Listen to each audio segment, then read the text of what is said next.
Hello, everybody. This is Bashar Alhafni, and I'm a computer science PhD student at NYU. I am excited to present our work on exploiting dialect identification and automatic dialectal text normalization. This is joint work with my colleagues Sarah, Ziyad, Fatema, Fadhl, Houda, and Nizar. Starting with a motivational example of a famous dish from the Levant region in the Arab world that consists of fried tomatoes. We call it al bandora. Now, this dish is not very common in Egypt, hence the sentence, I didn't fry the tomatoes. This sentence could be translated into Egyptian Arabic as ما قالتش القوطة. However, since Arabic dialects don't have standard orthographies, the sentence can be written in a variety of ways that reflect the phonology of the words in Egyptian Arabic.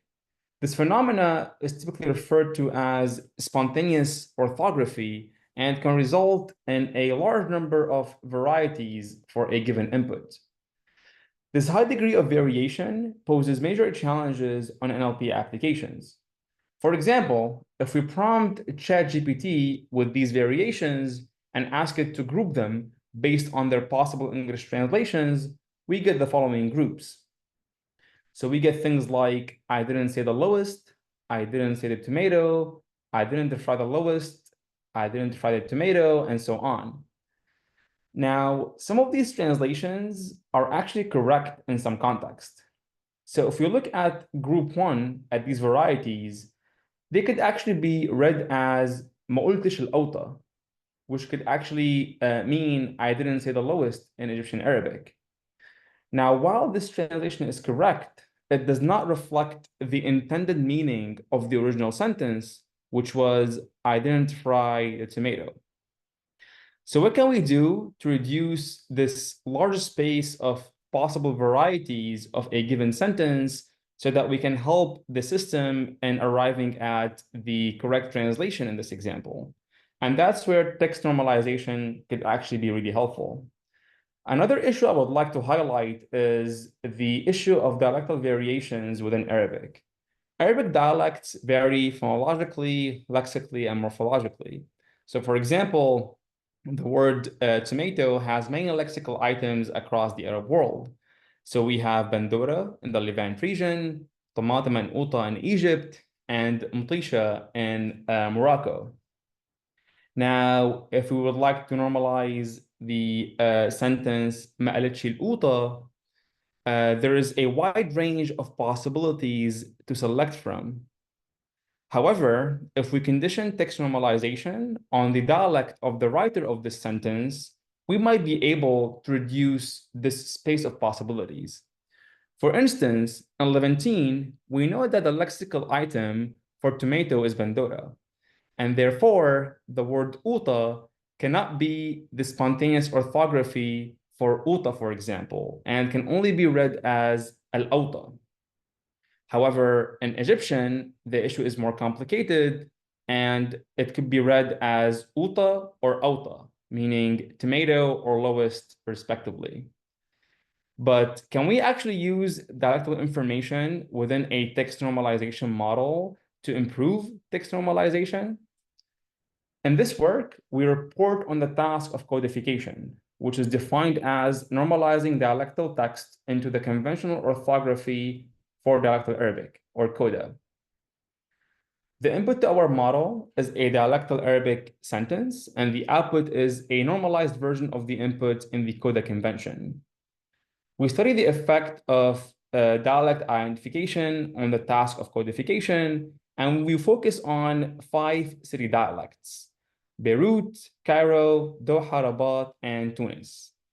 We benchmark pre-trained sequence models on the task of codification and report on a variety of systems.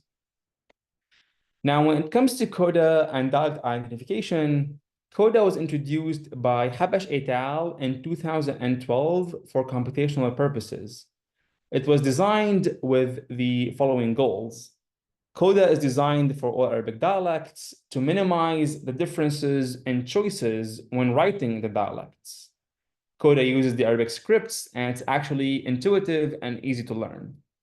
An important thing to note is that Coda does not convert dialectal Arabic into MSA. Historically, Coda started with Egyptian, and it got later expanded to Tunisian, Algerian, Palestinian, Moroccan, Yemeni, and Gulf Arabic. In 2018, Habash et al. Unified the guidelines for Coda across many city dialects and introduced Coda Star. An example of Coda would look like this. So at the top, we have the Arabic sentence in Egyptian Arabic in the Coda convention, and we can see how each word could have many spelling variants within the dialects and how Coda could actually normalize these variants into a single form.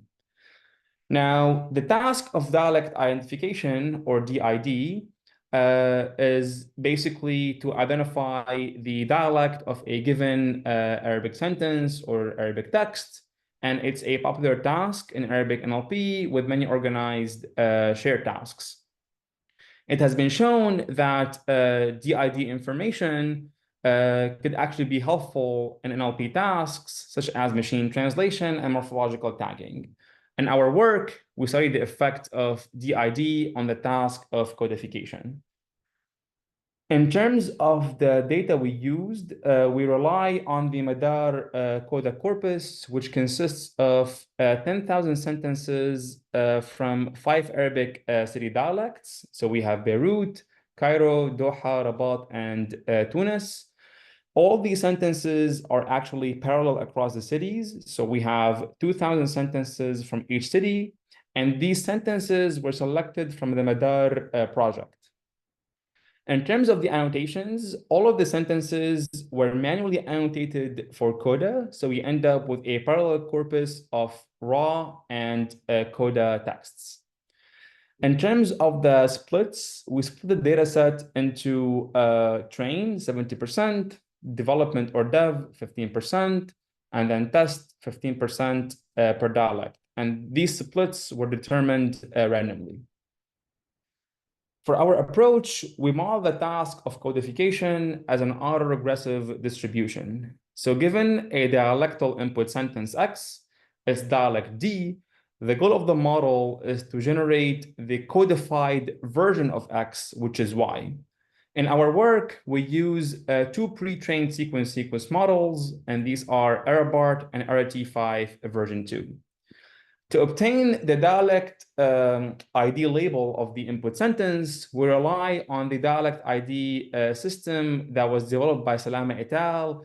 In 2018, which is available in Camel Tools.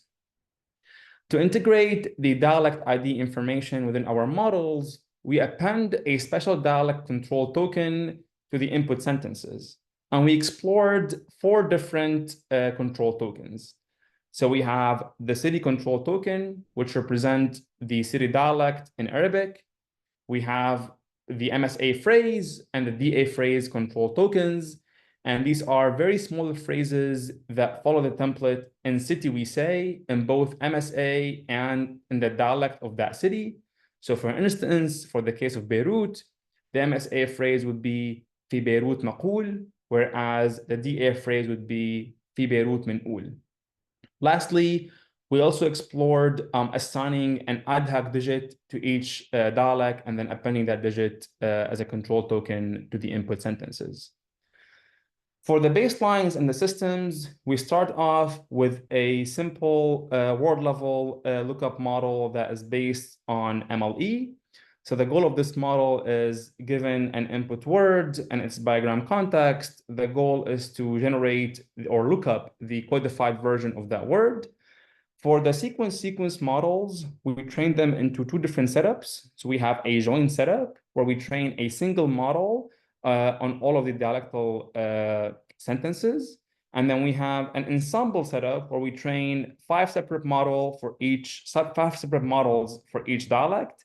And then during inference, we use a DID system to basically select the appropriate model to run for each sentence.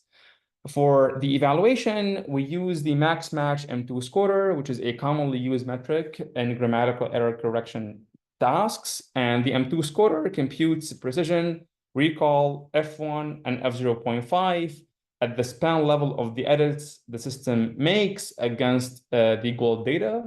And we also report the word error rate.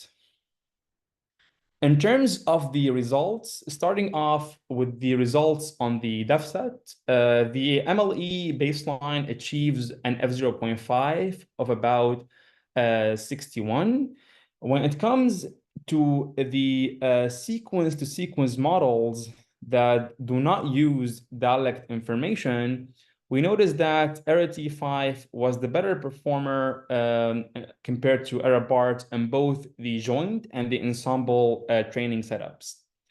When we add dialect information, the ERA-T5 joint model with the city control token was the best performer, and it achieves around 86 F0.5. Now, moreover, we also estimate an Oracle upper bound of on the def set by using gold DID labels, and we observe consistent conclusions. Now, when it comes to the dialect specific results on the def set, our best model improves over the baseline across 3 city dialects, so mainly Beirut, Doha, and Rabat. Whereas for Cairo and Tunis, it improves in terms of recall, but not in terms of precision. In terms of the test results, the ERA-T5 joint model with the DA phrase control token was the best performer, achieving about 86 F0.5. And compared to the baseline, it improves over across all the city dialects in terms of the dialect-specific results. Now, in terms of the error analysis, we conduct a manual analysis on a sample of 100 erroneous cases at the word level from the def set, and we classify these errors into 6 different classes. So we have non-coda errors. These are plausible spontaneous spellings, but they are incorrect according to coda. So we have, for example, تحدثت versus تحدثت. We have hallucination errors, and these represent implausible rewrites. We have real hallucination. These are implausible rewrites, however, they are morphologically related. And then we have valid rewrites or valid errors, and typically these are correct alternatives to the coda reference, and this usually happens if we have foreign names or proper nouns. And lastly, we have punctuation and deletion errors. And the majority of the errors were attributed to non-coda errors, which were about 46%. In conclusion, we explored the task of codification by using pre-trained sequence models, and we showed for the first time that using dialect identification information improves Arabic text normalization. In the future, we plan to extend our work to other coda data sets and other dialects. And we also plan to evaluate the added value of codification on downstream NLP tasks, such as machine translation.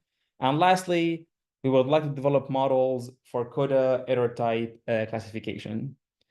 Thank you so much for listening, and please let us know if you have any questions.